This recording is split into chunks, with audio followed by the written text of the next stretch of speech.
Our winery is part of the Lebanese history. They discovered ancient Roman cellars below the winery, a well-established heritage brand that's been around for 168 years.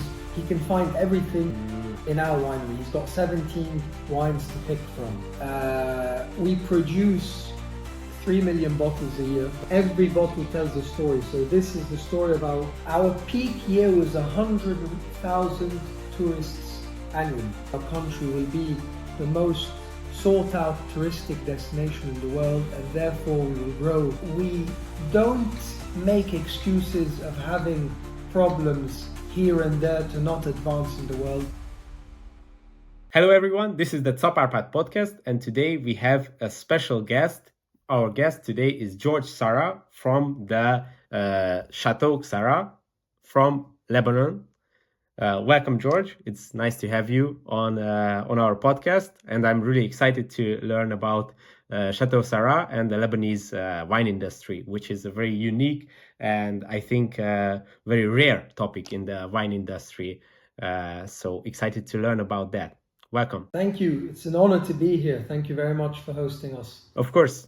Are you in Lebanon right now? We are in Lebanon. Sadly, we're not in the Becca Valley today because it's a Monday. So we're in Beirut, the capital of Lebanon, which is not very far from the winery. I'd say it's about an hour and 10 minutes drive.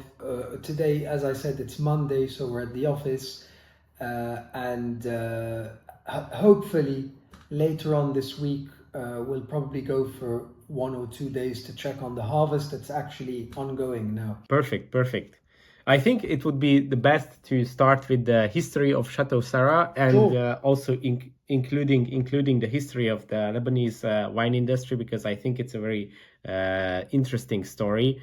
So could you tell us the story of your chateau and how your family got involved into this industry? Well, let's start with the history part, because our winery is part of the Lebanese history. Yeah. You could almost see modern history of Lebanon through the lens of the winery. But let's go back to, a bit of knowledge, let's say, on Lebanese wine by and large, because probably most of your viewers have probably not even drunk Lebanese wine yet. So It's not really difficult to understand Lebanese wine, because Lebanon's a small country, it's a boutique country, it's a gastronomic country. So an author and a very renowned Lebanese wine writer called Michael Karam has a very interesting way of portraying Lebanon. He portrays Lebanon through 4 points. So you have Lebanon that is high, and high we mean altitude and not the other things that grow in the Becca Valley. It is old because there's a history of winemaking, and we will discover this later on in other points once we tackle them. And it's French because it started with the French, and also we'll tackle this later on during the discussion.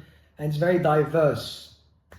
So it's very diverse because you've got a lot of cultures around Lebanon, a lot of religions, and everybody lives and coexists together. And why am I starting with these 4 points? Because these 4 points will actually lay out the history of winemaking in Lebanon that started with our winery, Chateau Ksara. So if we want to go back to old, so the second point that I referred to before. So high because it's high of altitude, 1,000 meters plus. So the story starts with old. In 1857, a couple of curious Jesuit monks decided to make wine in Lebanon.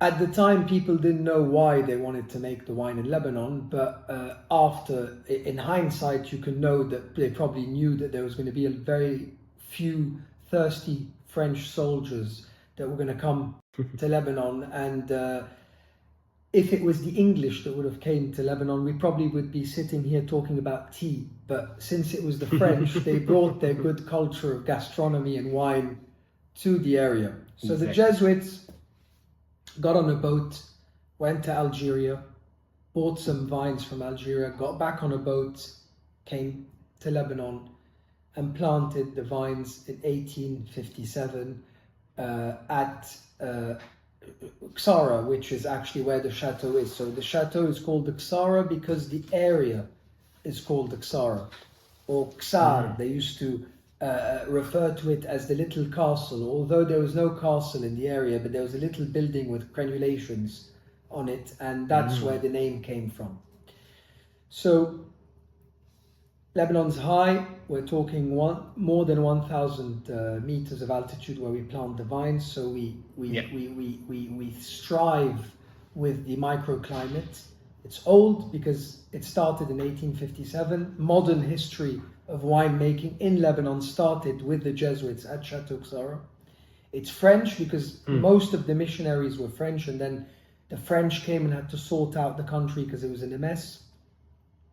And the diversity is due to the different ethnicities and religions that coexist together in this tiny little country of 10,400 and so kilometers square. You could almost say that it's the size of Wales in England, Lebanon. It's incredible, but you've got a lot of diversity. Yeah. So this is a snapshot of Lebanese wine. Basically, if you know those 4 points, you know 50% of what you're supposed to know about Lebanese wine. The other 50% are the grapes that we grow, how we've developed throughout the time in winemaking techniques and so forth that we will tackle along the way. But just before moving on to further questions and to go back to what you asked at the beginning, so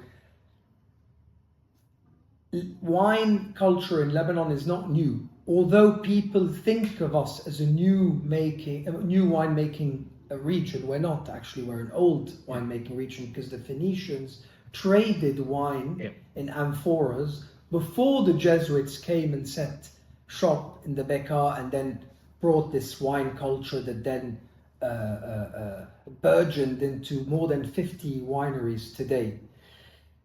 I started the conversation by telling you it's a boutique country. It is a boutique country, and it is a boutique place to produce wine because maybe your viewers probably don't know, there are 36 billion bottles of wine produced annually in the world. Lebanon only makes 12 million.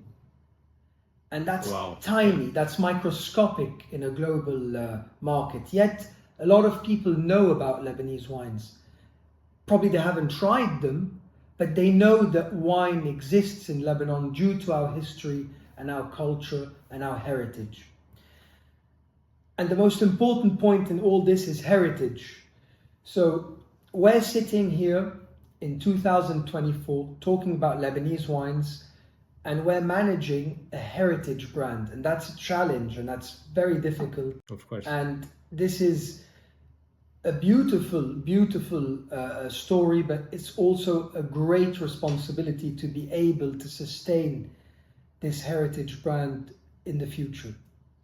So that's my introduction and answering your question in a nutshell. Of course. Wow, those 4 points that define the Lebanese wine industry really helpful to grasp the whole idea. So let's go back to the first point.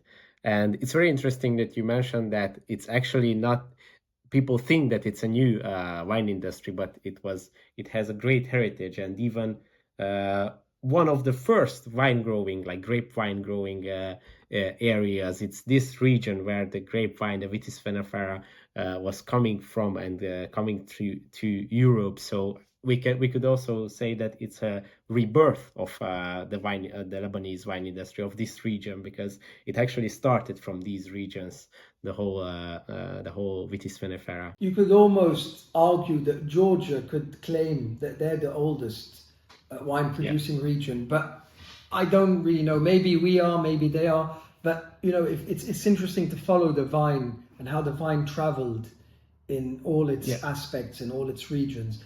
But one of our wines that is actually talking about managing a heritage brand and talking about old versus new and transition.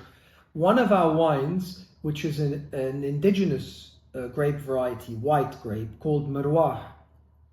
And it's a white grape.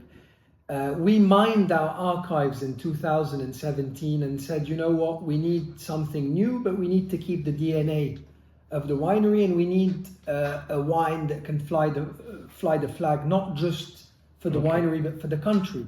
Like, for instance, to give you a little example, Greek wine was not really sought out until Assyrtiko came out because people could pronounce it, and other grapes they can't pronounce in Greece.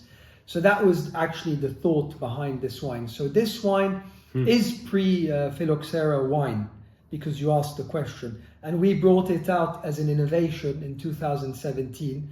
And I must say it serves as a great brand ambassador for our country and for our winery. Wow, that's an interesting point. We just talked about this on a previous podcast. I think Hungary, my nationality is Hungarian, and Hungary struggles with this issue because lots of our native grape varieties are very hard to pronounce. And I think this is a break for the Hungarian wine industry to grow, because people can't really understand the grape varieties and it cannot really become popular. So maybe this is one thing that we should also think about, to focus on grape varieties that are easier to remember and pronounce. It's part of the international marketing scheme. Yeah. You have to split your attention both on the winemaking and on the profession, on the art of winemaking, but also on communication and how to market those wines on the international market. But I think you are doing a great job with this. Thank you. An interesting fact to know also, if we're talking about or referring back to the 4 points that we started, interesting fact is that when the Jesuits actually came to set up shop in Ksara in 1857, 41 years later, they discovered ancient Roman cellars below the winery. And, you know, in 1898 or the 1900s, we didn't have refrigeration. So they had an ideal area to store the wine, and that was a very important point and forte for the winery at the time, that people could come and get fresh, properly stored wine from the winery. To date, we actually store our bottles and our barrels in these 2 kilometer long underground Roman cellars. Wow, so it's 2 kilometers. Wow, that's quite a large. Yeah, if you line all the alleys one behind the other, it mounts up to 2 kilometers. Yeah. So for wine aging, you only use these Roman era cellars, caves? We by and large use the Roman cellar caves, but then of course we have other areas where we probably would store the wines that are ready to be shipped off. So the wines that mature are stored in the cellar, but the wines that are brought out of the cellar to be shipped to more than 40 countries or locally would go into another area. I think it would be interesting to think about all these 4 points in a way of how does it affect your winemaking process and the wines that you produce, each point, because I think it's very interesting and they must have great effect on the philosophy and also the end product, the wines that you are creating. So let's start with the first point that we already talked about, the being old. So what effects does this have on the winemaking? You mentioned the grape varieties, that you are reaching back to the native grape varieties. What other technologies or philosophy are you applying based on the fact that it's such an old chateau and industry? Well, if I go back to the point that you referred to, old and tradition, so to speak, we still to date hand harvest. And hand harvesting doesn't only ensure quality, but it also goes into the heritage, because 1857, 1898, 1900s, you didn't have any mechanical way to harvest. So that is a traditional practice that we still practice to date. We've got concrete tanks as well that the Jesuits used to use to mature the wine, that we still use in some of our wines today. We use our indigenous grapes as well. That goes within the tradition and the practices that used to be done before.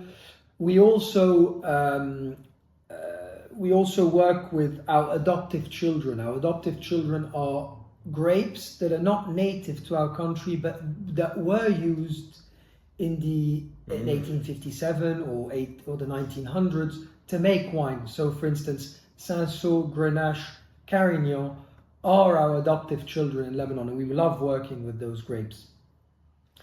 That said, going back to the last point, the diversity, Ksara is very diverse. So you can actually find the Ksara in these 4 points. So the altitude where the vines are more than 1,000 meters, the heritage part or the old part of us being founded by the Jesuits, and then working with these traditional grapes and in the traditional methods. French, because the grapes are French as well. So Cabernet Sauvignon, Chardonnay, Merlot, Petit Verdot. And the diversity is the actual different styles of wine that we produce. So we produce a single varietal wines, we produce blends, we produce whites, we produce rosés. We've had 168 years to be able to build a wide array of wines to suit every single consumer palate. And every single wine has its own identity, every single wine has its own character. You'd almost think that there's 17 wineries in one winery when you try our wines, and it's one winemaker, Frenchman, Bordeaux man, Mr. James Palget. Also going back to tradition, we kept the French winemaker that makes our wine. So all this factors into the 4 points that we mentioned before. Wow, that's interesting, and I think it's an interesting approach of trying to build such a wide palette, which I think differs a little bit from the Bordeaux and the French tradition of trying to focus on one or two wines, the main wine, and maybe a second wine. With Ksara, you try to experiment and try all these different approaches. What do you think? What are the benefits of this approach, and maybe drawbacks if you have seen any?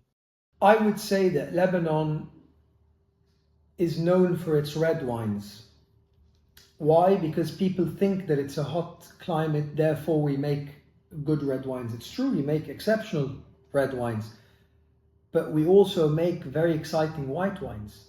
Because of the altitude, and because of the soil structure, and because of the diversity of terroir in the Becca Valley, you're able to do very good white and rosé wines. They're not flabby, they're fresh, they're mineral, they're fruity. So, for instance, at Ksara, we make very good varietals. We've got a Chardonnay in white, that's a varietal, so it's 100% Chardonnay. And we have the Merwah, which I spoke about before, our indigenous white grape, that we use also as a varietal, 100% Merwah, that are very fresh, very mineral, very well balanced wines, and the alcohol degree is not high. You're talking a maximum of 13.5%. So this is what we probably should pride ourselves at Ksara, is that we have a diversity of wines, some that are more local in taste like the indigenous ones, some that are more international. We've got Bordeaux blends, we've got Rhone blends, we've got Burgundy. We can even make a Burgundy. 100% Chardonnay is just as good as any Burgundy white. And actually in 2010, it was mistaken in a blind tasting for a white Burgundy from France, and it got the gold medal for the Chardonnay du Monde. So this is why I talk about diversity. In Lebanon, since you're allowed to blend, and there's no rules where to plant what type of grapes. You just do soil sampling. If Cabernet Sauvignon goes well there, you plant Cabernet Sauvignon. If Syrah goes good here, you plant Syrah, etc., etc. So this is the beauty, and this is the edge of producing wine in Lebanon, is that there are no limits, there are no boundaries, and we like to push them. And we have the track record and the experience to be able to do that. So no limitations, in my opinion. Sky's the limit. Our reds are very good, our whites are fantastic, and our rosés are great as well. I mean, you can argue and say that our rosés are a little bit redder than what people expect because of the Provence, trend that we've had these past 30 years. But we also can do that. We've got rosé wine that we produce out of Vermentino, or Rôle, as they call in the south of France, that we blend with Malbec and Marcelin, that gives a great expression as well. So diversity, I think, is a key word in your question about our innovative winemaking styles and initiatives. Wow, that's very interesting. A very good point that most of the wine regions around the world, especially in the old world, are limited by these regulations. So it doesn't necessarily mean that people are not open to maybe experiment and try new styles, but they are blocked from this. And it's very great that you have this opportunity, and as you mentioned, the sky is the limit, and experimenting and polishing all these different styles. Do you see any differences or any like trends on your exports? Maybe one style goes mostly to one country, and does this diversity give you an edge in exports as well? Or how do you see it? Maybe it's more looked upon as just Lebanese wine, and people are interested in this, in the Lebanese wine, or are there trends like diversity? Is definitely a plus, because when you're an old brand like us, and I don't mean old as in an old lady or an old lady, I mean a well-established heritage brand that's been around for 168 years, you need to have diversity, because your customer will always come back and try the wine because he trusts the brand. So that's why diversity is key in this sense. Talking about our exports, when we go and present the wines, and then we eventually pick an importer, our importer doesn't necessarily need to go and have 3 or 4 Lebanese wineries. He can find everything in our winery. He's got 17 wines to pick from. So he's got a Provence style rosé and a more traditional, let's say, rosé that's a bit redder in color. If they want Chardonnay, they have Chardonnay. If they want Sauvignon, they have Sauvignon. If they want Cabernet Franc, they've got Cabernet Franc. If they want Syrah, they've got Syrah. So they want Rhône, but with the Lebanese touch, they have it. They want Bordeaux with the Lebanese touch, they have it. So everything is available at the winery. So yeah, the diversity does give you an edge, and the diversity does keep your customers coming back for more. And if your customers want to change a bit of their habits, they can do it in the existing brand that they trust. So yeah, that's what I would think, at least. I see. On your website, as I read, the winery, the chateau, is quite large. You have quite lots of vineyards. How do you manage with labor? Are your workers, as you said, mostly you harvest by hand? I can imagine that you must need lots of harvesters, especially in this period.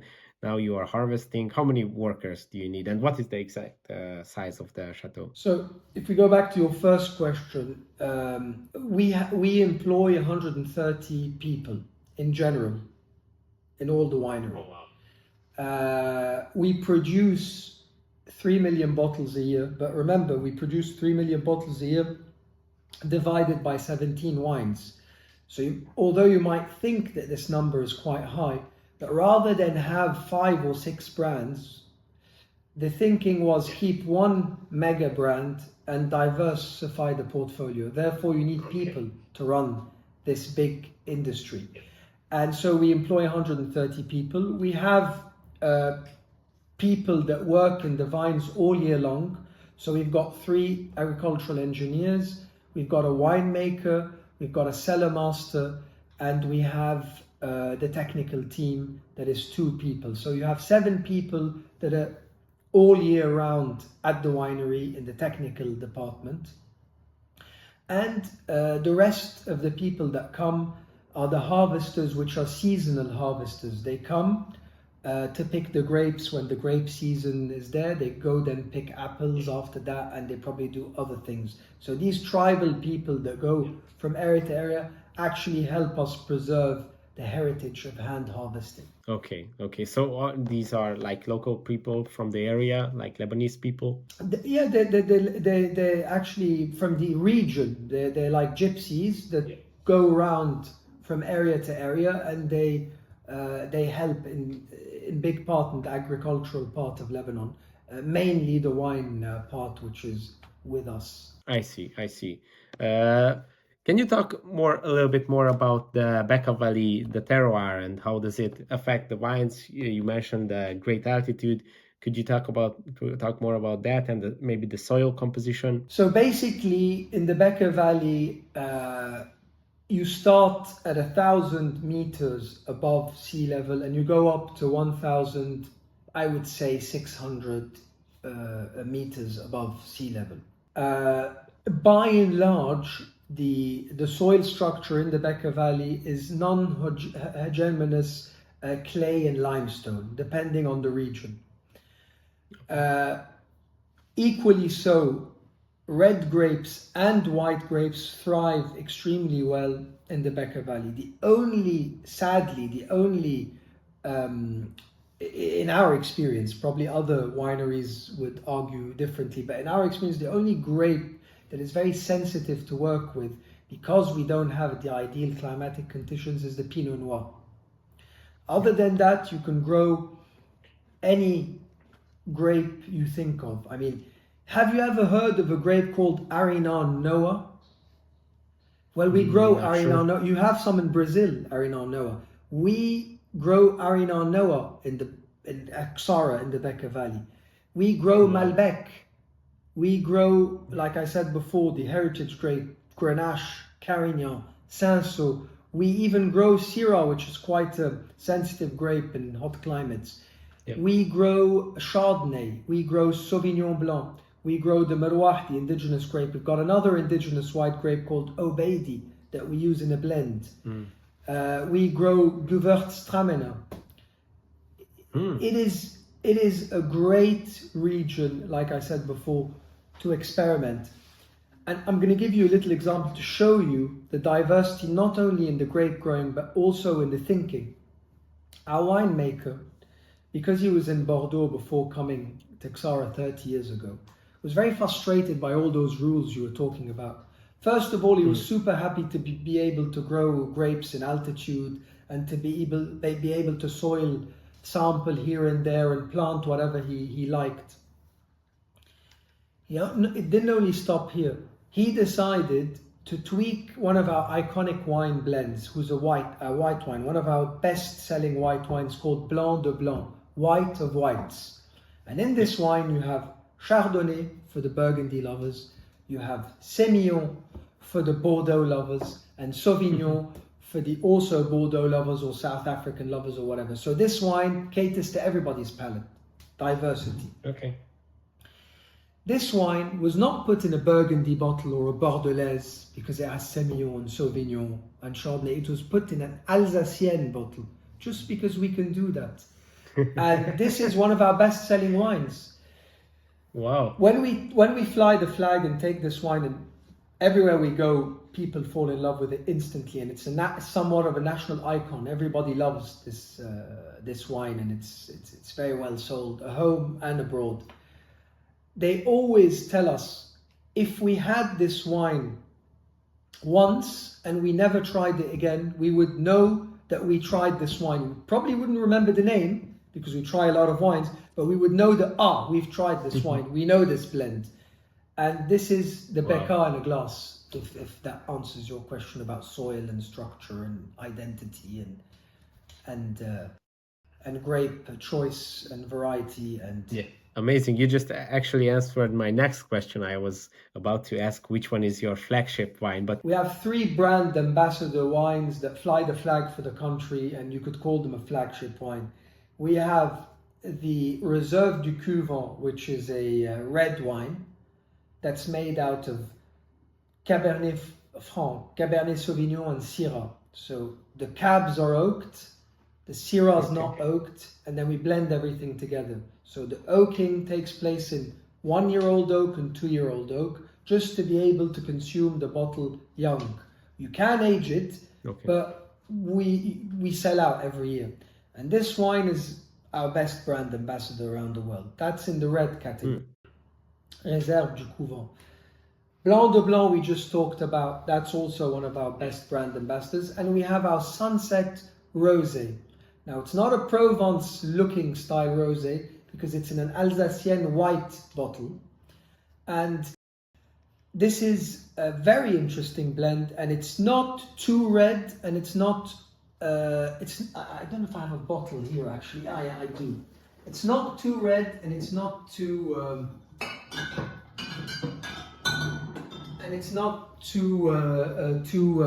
light colored neither. This is our Sunset Rosé. And this is a rosé made with the bleeding method. So we bleed the grapes to extract this beautiful color. And this is Cabernet Franc and Syrah. So that's another flagship wine. This is Lebanon's sweetheart, here and abroad. And also, you see in an Alsacienne bottle. And I have the Blanc de Blanc. This is the Blanc de Blanc, right here. Okay, wow. The Becca in the glass. So these are our middle range. So if you want to know more about how our wines are divided, so we have our entry level wines, which I don't like to call entry. I like to use the word cadet wines. This is the Reserve du Couvent, by the way.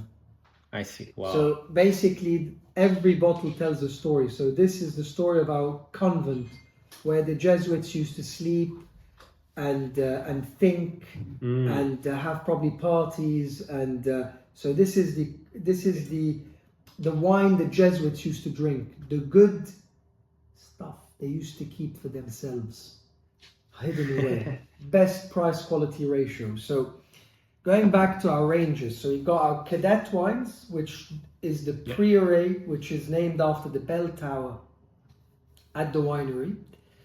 And you have the Blanc de l'Observatoire, which is named after the observatory that's also on the grounds of the winery that the Jesuits used to use, because the Jesuits at the time were not just men of God, they were also scientists and winemakers and very curious people to come and make wine in Lebanon.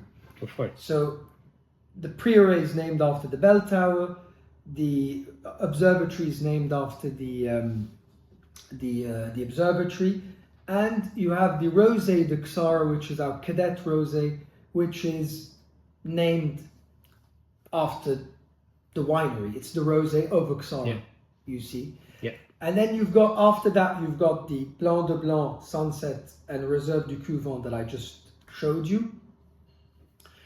And then we go into the land of oak. So if I had to explain, the cadet wine is the girl that goes to university, okay? Okay. The middle range, Sunset and Blanc de Blanc Reserve, the girl graduated from university and now, puts a little bit of makeup, is coquette, goes out, Okay.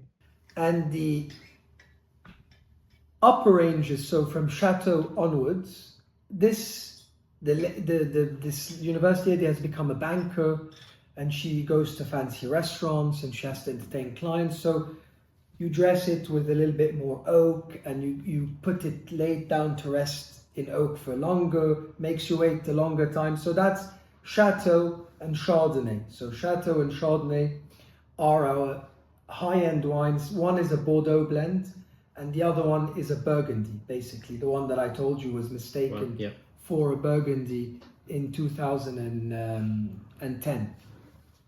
And then after that, you have the Cabernet Sauvignon, which is 100% Cabernet Sauvignon. That's also part of the higher range. And then you've got our Cuvée du Troisième Millénaire, which is a wine that was made to celebrate the turn of the century. And it's made out of Cabernet Franc, Syrah, and Petit Verdot, aged for 18 months in new French oak. And then you've got our big boy, Souverain, which is our limited edition wine that was made to celebrate the 150th anniversary. And every so and so year, we uplift the label to celebrate it turning 160 years or probably 175 years next, who knows. This is made out of Arinan Noah and Marcelin and is aged for 24 months in oak. And then you have our niche wines.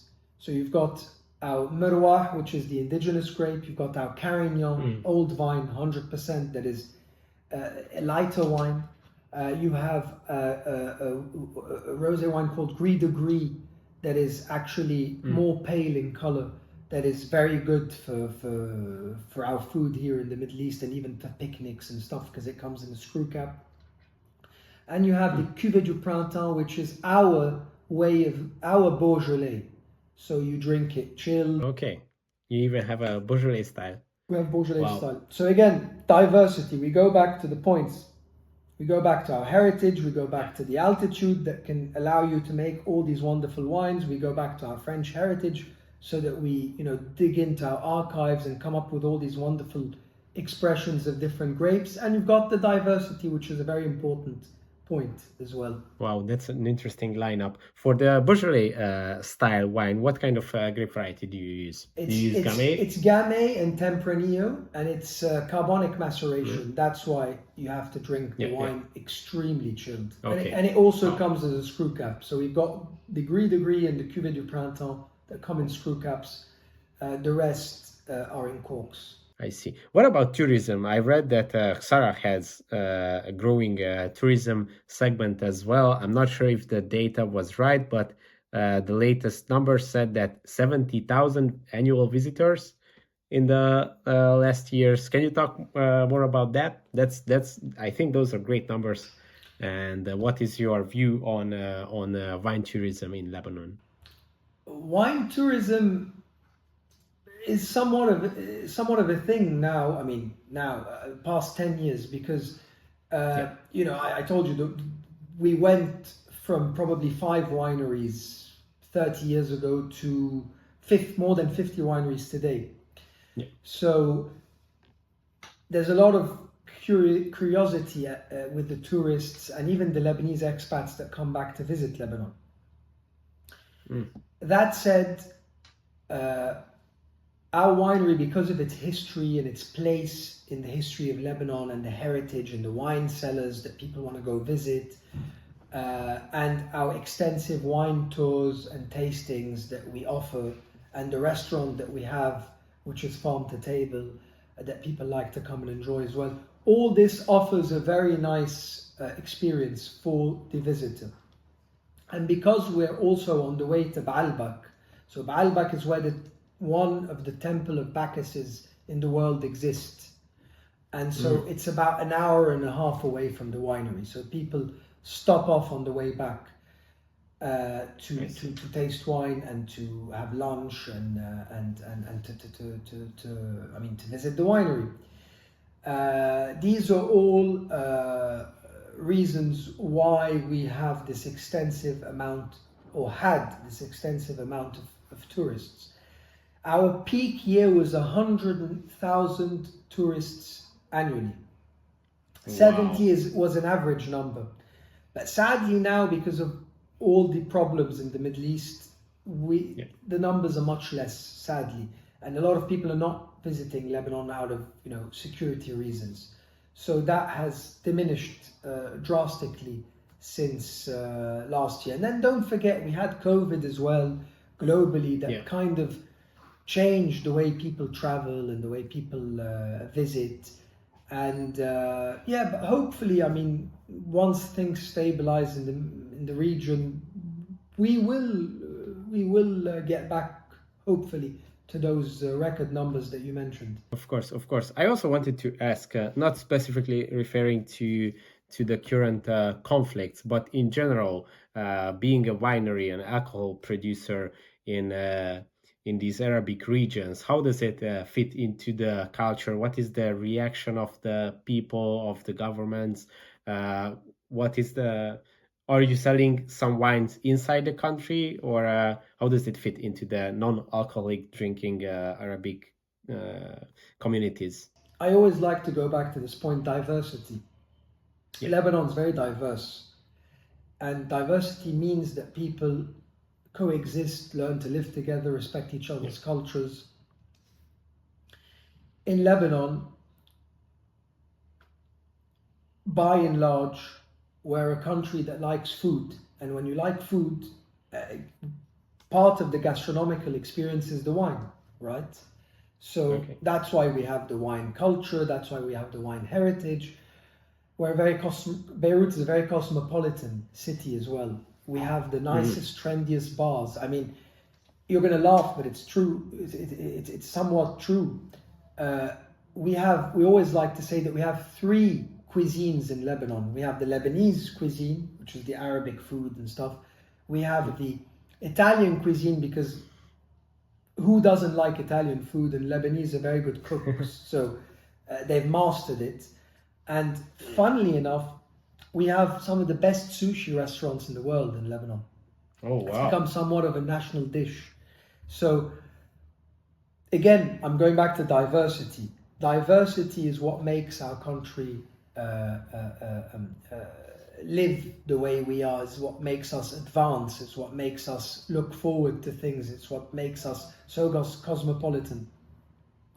And that's, in my opinion, the most important point out of the four. It's very important to grow grapes in altitude, obviously, because you get the quality, the freshness and everything. It's very good to have a heritage brand because people can relate to the country as a winemaking country. It's very good to have this French connection because then your gastronomy, whether it be Arabic food or other cuisines, are tested and proved and trialed in gastronomy. Diversity, we mentioned it before, but what's super important and what binds all these points together is that we, by and large, in Lebanon, are a very warm people. We're very hospitable, and hospitality binds all these together. That's why, in my opinion, wine is accepted nationwide. I mean, you have people that grow Marwah and Ubaidi vines in the villages, in their village homes, because these two grapes serve to make the national drink, which is Arak. Because don't forget, we have a national moonshine called Arak, which you have its own version of Uzi or Raki, whether it be in Greece or in Turkey, and a pastis in France. So this Arak, which is older than the history of wine in the country, shows you that the country has a love affair with alcohol even before wine was traded by the Phoenicians. That's a beautiful story. How do you see the future of the Lebanese wine and maybe the role of Chateau Ksara in these developments? Maybe this could be the best closing of this story. Like I said, if you go back 30 years, you had 5 wine producers in Lebanon, 2 of which, us being the oldest winery in the region, and 1 that came probably 50, 60 years after us, and then the rest came. If we have political stability in the region, I would think, and I would hope, and I know that it is true because of what I told you before, we would probably have 100 wineries, And you probably tell me, George, why are you saying this? Because it'll be more competition. No, it's not. It's healthy competition. If Lebanon comes back to being the Paris of the Middle East or the Switzerland of the Middle East, and people coming in and drinking wine and eating wonderful food, whether it be Arabic or Japanese or Italian or French, like I told you before, we master all the cuisines. We've got some of the best restaurants in the world here. Our hospitality is key for ensuring that our country will be the most sought out touristic destination in the world, and therefore we will grow in numbers. Everybody will be happy. It'll be healthy competition. We will sell wine to everybody, and we will most probably export more wine, because if you go back 50 years ago, there was not one bottle of Lebanese wine sold outside of Lebanon. If you go back 30 years ago, you started having one or two producers that were selling wine around the world.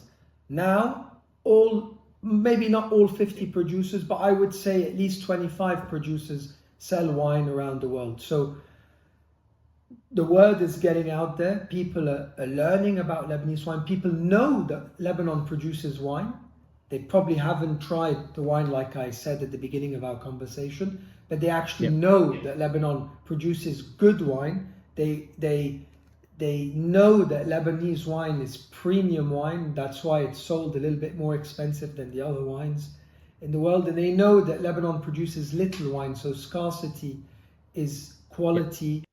And we could only do much better in the future. And I wish this to all our colleagues and ourselves. And if I can finish just on a small note, global warming is a very big issue in the winemaking world and in the world in general.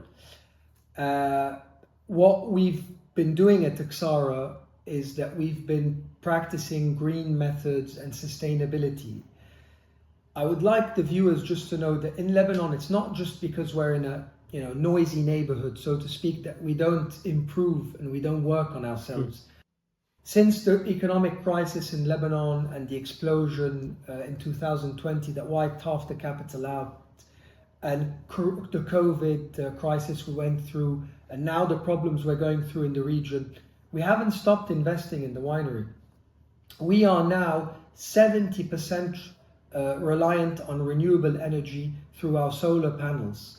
We have a water treatment program where we recycle our water, and it's called surface water in the technical term, that we use to irrigate our gardens. We use lighter weight bottles to send out, to reduce carbon footprint, to send out to our distributors in our 40 countries where the wine exists. So we're an innovative, I'm telling you this because we're an innovative country, we're a resilient people, and we don't make excuses of having problems here and there to not advance in the world. That's why I am confident that the future for Lebanese wine around the world and in the country is bright. Wow. Listening to you, I can say that I'm also confident. I would like to congratulate you for this way of thinking about the healthy competition. I think this is a way to go, and this is the right approach. And also your investments and not using those excuses as you mentioned. I think this is the way to think about.